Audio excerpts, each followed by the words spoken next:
지금으로부터 100여 년 전 한국 교회는 큰 시련을 당했습니다.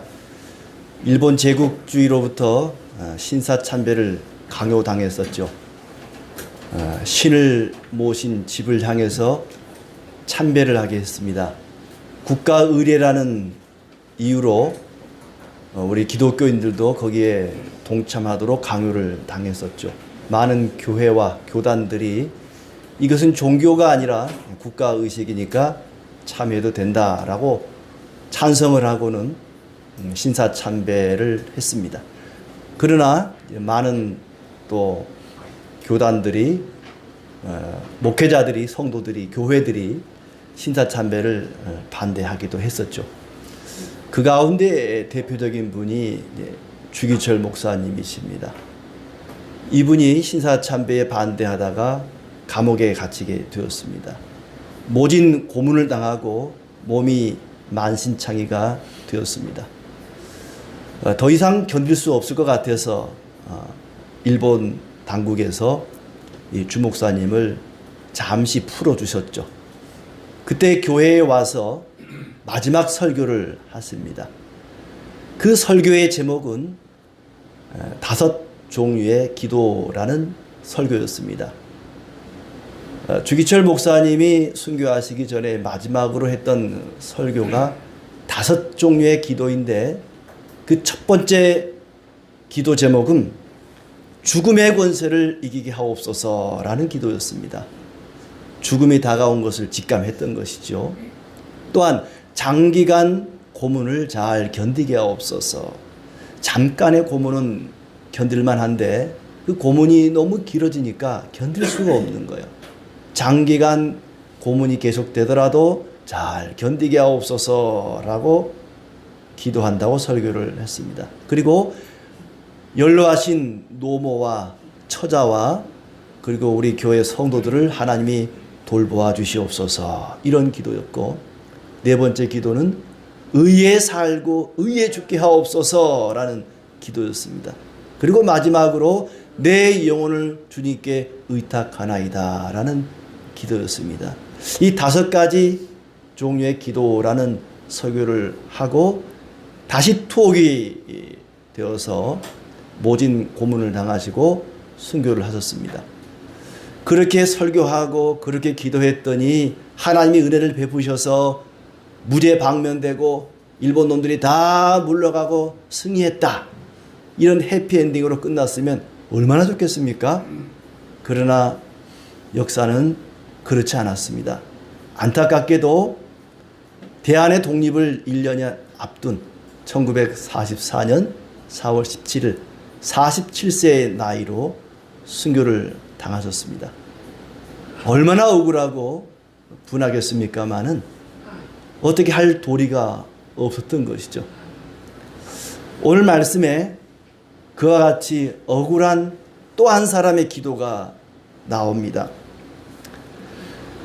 모든 환난 당한 자들을 대표하는, 모든 환난 당한 자들의 대표 기도라고 할 만한 그런 내용입니다. 그 제목을 보면은 마스길이라는 말이 있죠. 에스라인 헤만의 마스길이다. 이 마스길이라는 말은 교훈이라는 얘기입니다. 교훈. 이 시편이 우리에게 어떤 교훈을 주기 위한 목적으로 기록이 되었다는 것입니다. 어떤 교훈을 주는 거 아니? 세상에 도저히 이해할 수 없는, 왜 나에게만 이런 고난이 있냐고 불평하는 사람들에게 그런 사람이 들을 만한 그런 기도입니다. 성도도 그럴 수 있습니다. 왜 나에게 이런 일이 일어나는지 모를 때 들을 수 있는 그런 기도입니다. 왜 나에게 이런 일이 일어날까? 왜 나에게 이런 고통이, 이런 아픔이, 이런 괴로움과 슬픔이 있단 말인가? 성도에게도, 믿음 좋은 사람에게도 얼마든지 그런 일이 있을 수 있습니다.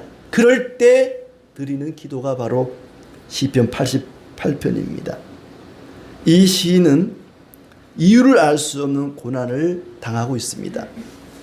3절에 보시면 물은 나의 영혼에는 재난이 가득하며 나의 생명은 서울에 가까웠사오니 나는 무덤에 내려가는 자 같이 인정되고 힘없는 용사와 같으며 죽은 자 중에 던져진 바 되었으며 죽임을 당하여 무덤에 누운 자와 같다고 이야기를 합니다. 열심히 기도했는데도 고통이 사라지지 않습니다. 하나님이 나를 기억하지 않고 나를 방치해 두는 것 같은 죽은 자와 같은 상황이 되었다는 얘기입니다. 친구들과 가족들로부터 버림받습니다. 하나님도 나를 버린 것 같고 사람들도 나를 버린 것 같고 다 떠나버리고 외롭게 남아 있습니다. 캄캄한 밤이라도 누군가 내 곁에 있으면 안심이 됩니다.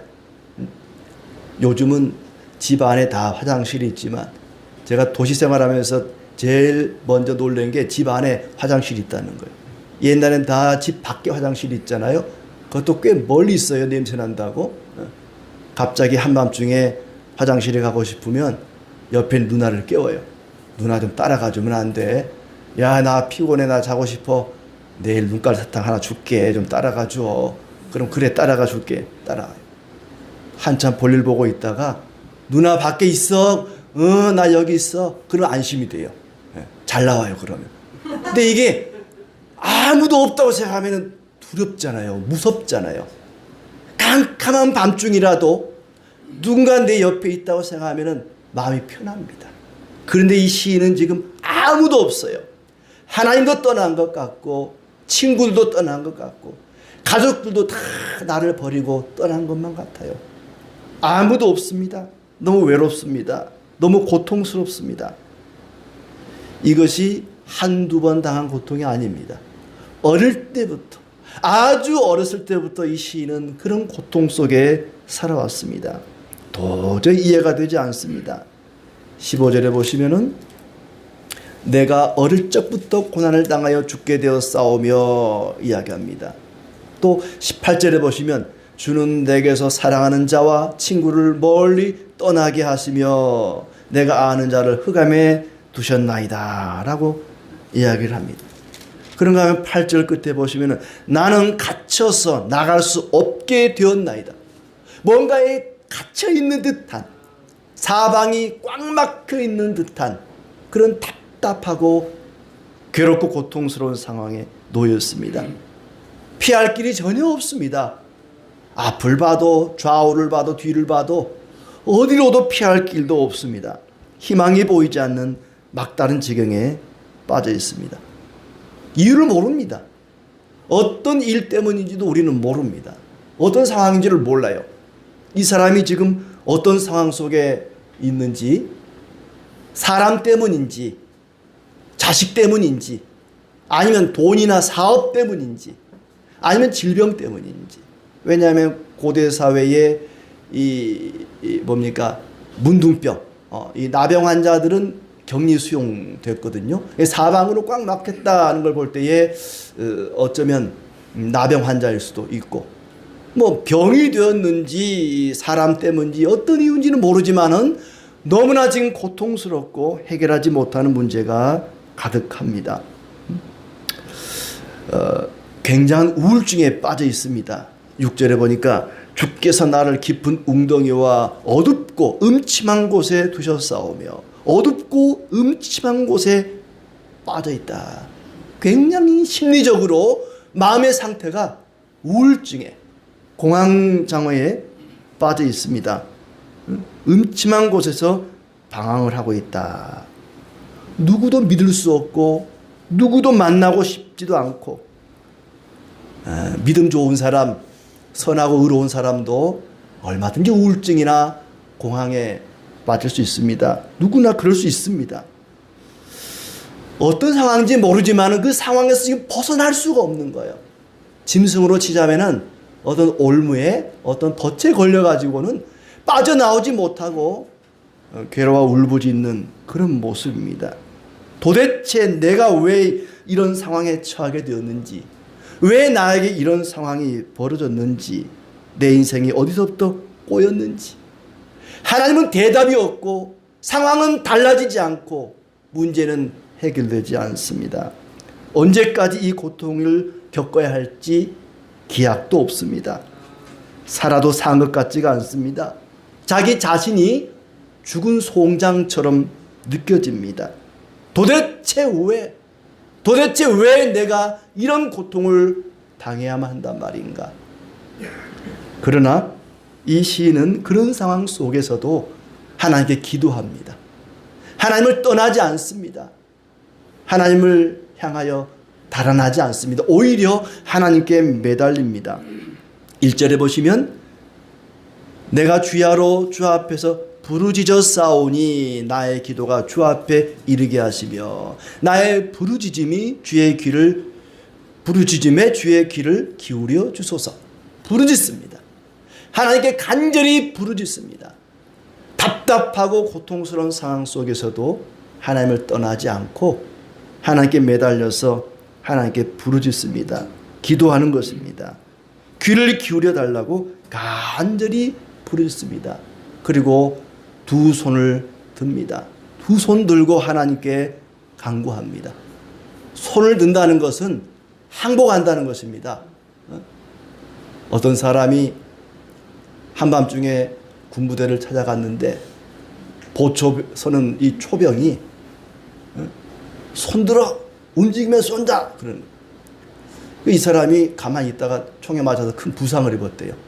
왜 손 안 들었냐 그러니까 움직이면 쏜다 그래서 안 움직일 수가 없었다고.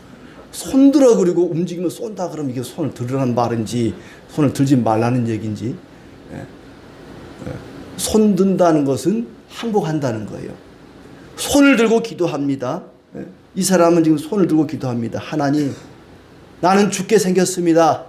하나님 아니면 살 수가 없습니다. 답답해서 너무너무 억울하고 분하고 속상해서 하나님께 손 들고 기도합니다. 하나님께 기도하는 것만이 유일한 탈출구라고 여겼던 것이죠. 하나님께 따지듯이 묻습니다. 10절에 보면은 주께서 죽은 자에게 기이한 일을 보이시겠나이까. 두 손을 들고 하나님께 항의합니다. 하나님, 제가 죽고 나면 저를 살릴 수 있겠습니까? 저의 찬양을 받으실 수 있겠습니까? 제가 죽어버리면 하나님께 은혜를 받을 수도 없고 받은 은혜에 감사 찬양도 할 수가 없습니다. 제가 하나님께 살아있어야 찬양도 할 수 있는 것 아니겠습니까? 하나님 너무 늦으면 저를 건지는데 어려움이 많을 겁니다. 그러니 늦기 전에 저를 건져주시옵소서. 하나님께 협박하듯이 협상하듯이 원망하고 하소연하고 한탄합니다. 하나님 늦어지기 전에 나를 구원해 주시옵소서. 늦어지면 하나님께서 굉장히 곤란할 수 있습니다. 제가 죽으면 하나님만 손해입니다. 제가 하나님께 찬양을 드려야 되는데 죽으면 어떻게 찬양할 수 있겠습니까? 저를 살려주셔서 주님이 찬양을 받으셔야 되지 않겠습니까? 이 기도라기보다는 막 하나님을 위협하듯이 협박하듯이 협상을 하기도 하고 질문을 하기도 하고 따지기도 하고 지금 이 시인의 마음의 상태가 그의 심령이 굉장히 불안정합니다. 하나님께 따지는 것이죠. 전혀 기도가 응답되지 않고 상황이 나아지지 않고 문제가 해결되지 않습니다. 그럼에도 그는 물러서지 않습니다. 기도하는 것을 포기하지 않습니다. 그것이 성도죠. 아무리 문제가 해결되지 않고 기도가 응답되지 않고 상황이 달라지지 않는다 할지라도 물러서지 않고 기도하는 사람, 끝까지 하나님을 붙잡고 나아가는 사람, 그 사람이 바로 성도입니다. 어떤 상황에서도 하나님을 떠나지 않는 사람입니다. 하나님께서 왜 사방으로 막아버리는 걸까? 그래야만 하나님을 붙잡고 하나님을 의지할 수 있거든요. 뭔가 틈이 보이면 그 틈으로 빠져나가려고 하기 때문에 하나님을 의지하지 않습니다. 애굽에서 출발한 이스라엘 백성들이 홍해 앞에 다다랐습니다. 앞에는 홍해가 가로막고 있고 좌우로는 높은 산이 가로막고 있고 뒤에는 애굽의 군대가 쫓아오고 있습니다. 피할 길이 없습니다. 뚫려 있는 것은 위쪽밖에 없습니다. 좌우 앞뒤 밑에는 어차피 땅이니까 딱 꽉 막혀 있습니다. 피할 길이 없어요. 뚫려 있는 곳은 위쪽밖에 없습니다. 위를 향해서 하나님을 향해서 기도할 수밖에 없습니다. 만약에 앞뒤나 좌우에 어느 한 곳이라도 뚫린 곳이 있다면 하나님을 찾지 않았을 것입니다. 기도하지 않았을 것입니다. 왜 하나님께서 우리 앞뒤를 좌우를 다 막아버리시는가? 하나님을 붙잡고 하나님을 찾고 의지하고 매달리게 하기 위해서 하나님은 그렇게 막아버리십니다. 지난주에도 말씀드렸지만 사람이 어지간히 아파서는 병원을 안 가거든요. 정말 죽을 정도로 아파야 그때서야 병원을 찾기 때문에 하나님께서는 극심한 고통을 주는 것입니다. 제가 치질 수술을 4번이나 했거든요. 어지간히 아파가지고는 이 바보 같은 놈이 병원을 안 가더라고요. 골마 터질 때까지 그때까지 되니까 그때서야 병원을 가더라고요. 하나님께서는 우리에게 고통을 주시는데 적당히 주지 않습니다. 그럼 하나님을 찾지 않거든요. 사방을 꽉 막아버려야 하나님을 찾습니다. 지금 이 시인의 상태가 그렇습니다. 13절에 보시면은 오직 주님만을 찾고 의지하는 모습입니다. 여호와여 오직 내가 주께 부르짖었사오니 아침에 나의 기도가 주의 앞에 이르리이다. 오직 내가 주께 부르짖습니다. 아침에도 주를 찾고 1절에 보면은 주야로 그랬어요. 주야로 내가 주야로 밤낮으로 주 앞에 부르짖습니다. 매일같이 밤낮으로 쉬지 않고 자주 끊임없이. 그리고 9절에 보면은 매일 그렇습니다. 내가 매일 주를 부르며 주를 향하여 나의 두 손을 들었나이다. 매일 주야로 아침 저녁으로 끊임없이 하나님을 찾습니다. 계속해서 기도합니다. 마치 욥의 모습이 요셉의 모습이 그와 같습니다. 억울하게 이유도 모른 채 모든 걸 다 잃어버렸습니다. 건강도 잃어버리고 자식도 잃어버리고 재산도 다 잃어버렸습니다. 심지어 이 말 언어까지 잃어버립니다. 이유도 모릅니다. 왜 그러는지, 왜 이 모든 것을 다 빼앗아 가시는지 이유를 알 수가 없습니다. 뭔가 희망이 보이고 나서야 이제는 뭐가 될 것 같다. 이제는 내가 기도해야지. 그러지 않습니다. 아침에 해가 뜨기 전에 아직 캄캄할 때에 희망과 기대를 가지고 하나님께 나아가 기도합니다.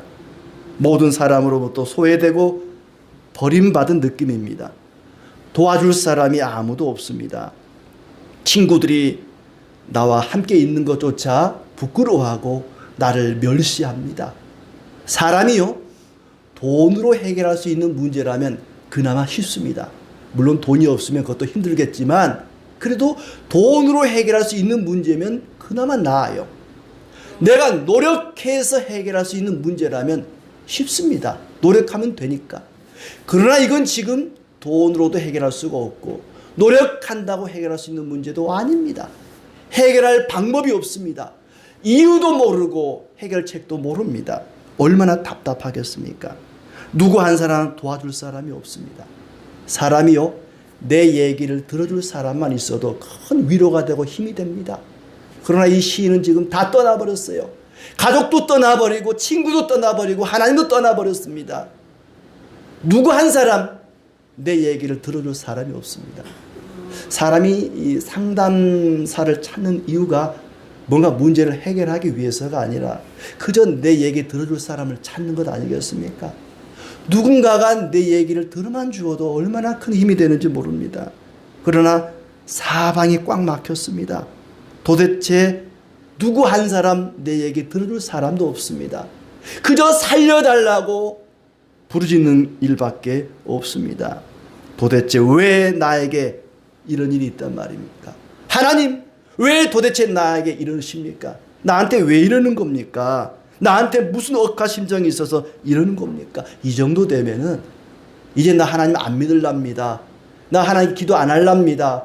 나도 하나님 떠날랍니다. 그리고 하나님을 떠날 만한데 떠나지 않는 거예요. 이게 중요합니다. 이 정도 되면은 신앙을 포기하고 하나님 버리고 떠날 것 같은데 하나님을 떠나지 않고 끝까지 하나님 앞에 남아서 기도한다는 것, 그것이 믿음이고 그것이 성도입니다. 나한테 왜 이러십니까? 이런 하나님이면 내가 버리고 떠날 만도 한데, 그러나 그는 끝까지 기도합니다. 그렇게 기도하는 이유가 뭔가? 그것은 모든 일을 하나님이 주관하신다는 것을 믿기 때문입니다. 하나님의 주권을 그는 확실히 믿었습니다. 모든 것이 하나님의 손에서부터 비롯된 것이라고 고백을 하죠.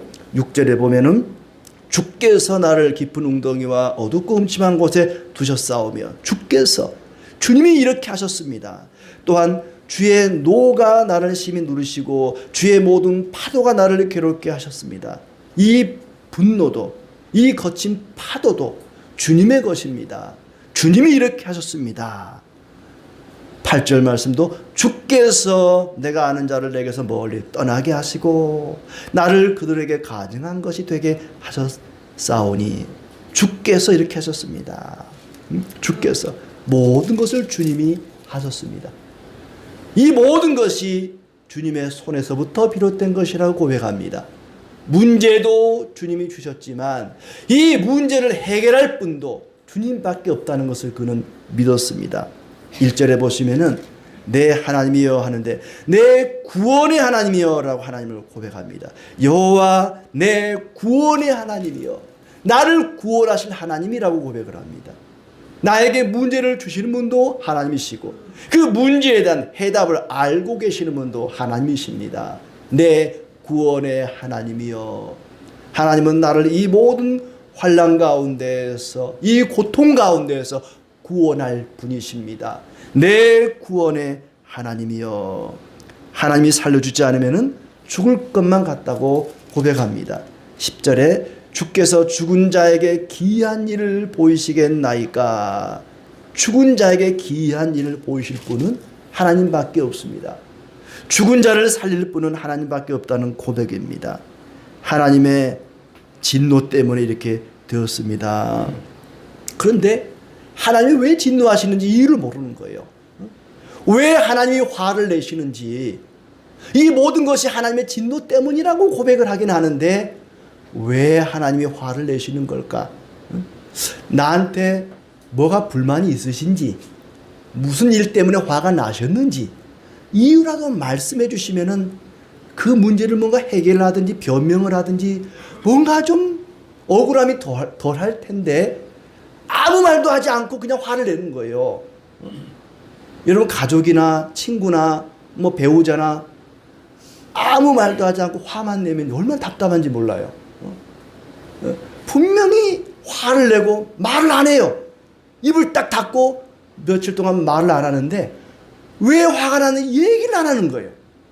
얘기라도 하면은 내가 이래서 그랬다고 뭔가 좀 변명이라도 할 텐데 아무 얘기도 않고 그냥 화만 내는 거예요. 얼마나 답답해요.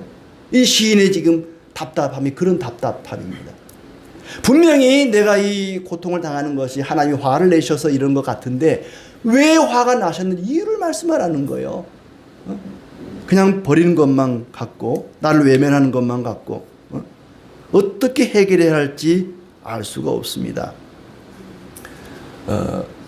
저처럼 이 A형 소심한 사람들이요, 암에 걸릴 확률이 많대요. 화가 나도 화나 이유를 말을 안 해. 뭔가 속상한 일이 있는데 얘기를 안 하고 그냥 화만 내는 거예요. 그러지 마세요. 화가 나면 내가 왜 화가 났다고 얘기를 해야 돼요. 저한테 하는 소리입니다. 예. 속에 담아두고 얘기 않고 가만히 있으면요, 이 화병 나고 병 생긴답니다. 하나님이 말씀을 안 하시는 거예요. 이 시인이 너무 답답한 거예요. 하나님 도대체 왜 이러십니까? 화가 났으면 화가 났다고, 왜 화가 났다고 말씀해 주시면 제가 뭔가 고치든지 뭔가 해명이라도 할 텐데 아무 말씀도 안 하시고 그냥 화만 내시고 이런 고통을 주시니 제가 정말 미쳐버릴 것 같습니다. 죽을 것만 같습니다. 이유를 모르지만은 하나님이 화가 단단히 나셨습니다. 그러나 이 모든 것이 다 하나님의 손에서부터 시작된 일입니다. 머리카락 하나 떨어지는 것도 우연히 되는 것이 없지 않습니까? 하나님. 우리가 어려움을 당할 때는 그 일을 모릅니다. 시간이 지나놓고 보면 그래서 그랬구나. 이래서 그랬구나. 시간이 지나놓고 보면은 그 이유를 알 수 있는데 그 당시에는 그 상황 속에서는 이유를 몰라요. 왜 나에게 이런 고통이 있단 말인가? 이런 아픔이 있단 말인가? 알 수가 없습니다. 16절 말씀 보시면 주의 진노가 내게 넘치고 주의 두려움이 나를 끄는나이다. 하나님에 대한 두려움 때문에 이 사람이 정신적으로 이성이 마비되어 버릴 정도입니다. 하나님이 너무나 두렵습니다. 가장 어둡고도 슬픈 시입니다. 시편 150편 가운데 가장 어둡고 슬픈 시가 바로 88편입니다. 왜냐하면 대부분 다른 시편을 보면은 이렇게 답답하고 억울한 상황이 있다가도 기도하고 찬송하고 하나님께 매달렸더니 문제가 해결되고 적군이 물러가고 하나님의 축복이 임했다. 이렇게 끝이 나고 아니면 감사 찬송을 하든지 뭔가 이렇게 반전이 일어나는데 전혀 반전이 없습니다. 찬양도 없이 그냥 끝이 나버립니다. 기도에 대한 응답도 없습니다. 이 시편은 하소연으로 끝나고 맙니다. 왜 이렇게 되었는지 그리고 그 이후에는 이 사람이 어떻게 되었는지도 이야기가 없습니다.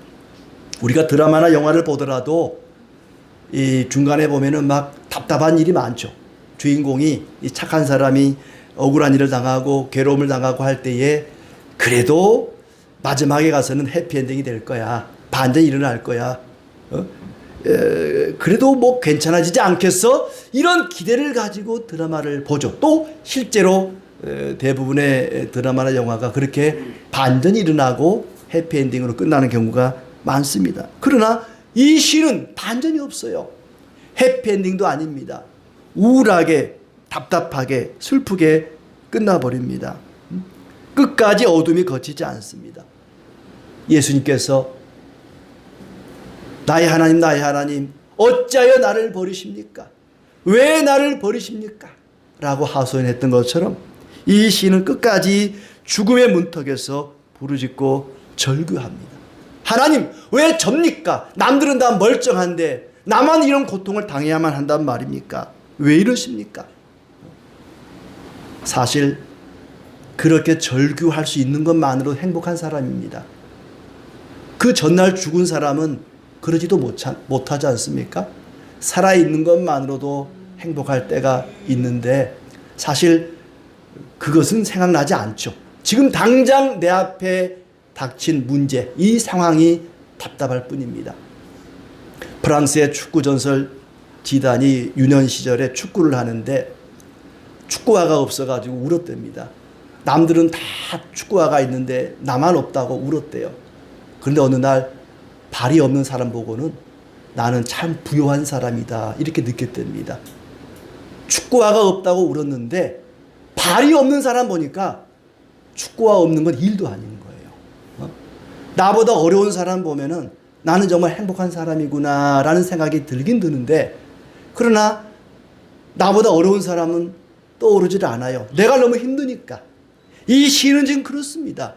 남을 생각할 처지가 아니에요. 내가 겪고 있는 이 아픔이 이 고통이 너무나 괴로운 것입니다. 그래서 하나님께 따지듯이 묻습니다. 하나님 왜 이러십니까? 도대체 왜 이러십니까? 내가 뭘 잘못했길래 나한테 무슨 감정이 있어서 이러십니까? 어떻게 해야만 합니까? 답답합니다. 하나님이 여전히 나를 돌보고 계신다는 믿음 때문에 그는 이런 상황 속에서도 하나님을 떠나지 않습니다. 끝까지 하나님을 붙잡습니다. 모든 기도가 응답되고 문제가 해결되는 사람만이 믿음 좋은 사람은 아닙니다. 문제가 해결되지 않고 기도가 응답되지 않아도 끝까지 하나님을 붙잡고 사는 사람, 그 사람이 믿음의 사람입니다. 이 시인은 희망이 보이지 않는 막다른 지경에 빠져 있습니다. 다시 일어날 힘조차 남아있지 않은 상태입니다. 그럼에도 불구하고 그는 하나님을 떠나지 않습니다. 끝까지 하나님을 붙잡고 버팁니다. 투정에 가까운 하소연을 합니다. 하나님이 나를 버리신 것처럼 느껴지더라도 끝까지 포기하지 말고 하나님을 붙잡고 살아가시기 바랍니다. 그 일을 멈추면 안 됩니다. 기도는 성도가 처음부터 해야 할 일이고 마지막까지 해야 할 일입니다. 결코 멈춰서는 안 되는 것이 기도입니다. 왜냐하면 기도는 호흡이기 때문입니다. 여러분, 호흡을 멈추면 죽습니다. 태어나자마자 호흡을 시작하고 죽을 때까지 해야 할 일이 호흡 아니겠습니까? 기도는 호흡과 같습니다. 단 한순간도 멈춰서는 안 되는 것이 기도입니다. 기도는 우리에게 위로와 평강을 줄 것입니다. 아무리 힘든 일이 있어도 하나님만 떠나지 않기를 바랍니다. 주기철 목사님을 향해서 많은 사람들이 초인적인 능력을 가진 아주 강한 분이라고 칭찬을 합니다. 그런데 그분의 아드님 장로님께서 하시는 말씀이 우리 아버지는 초인이 아닙니다. 강한 분도 아니셨습니다. 대단히 연약한 분이셨습니다.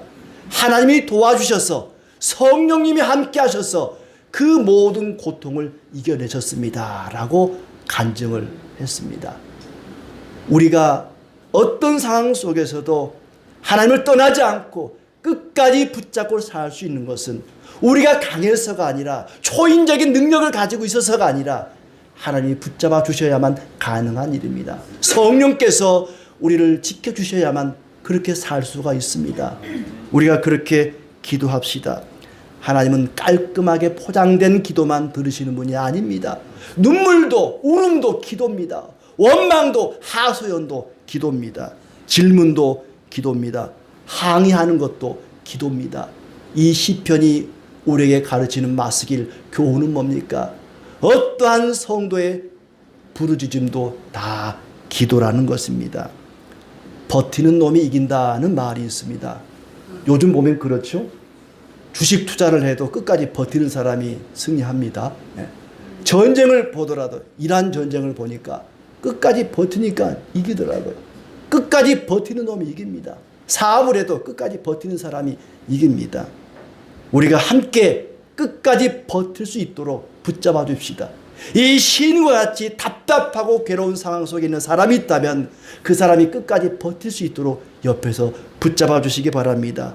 이 친구들처럼 가족들처럼 떠나면 안 됩니다. 끝까지 함께 해줘야만 합니다.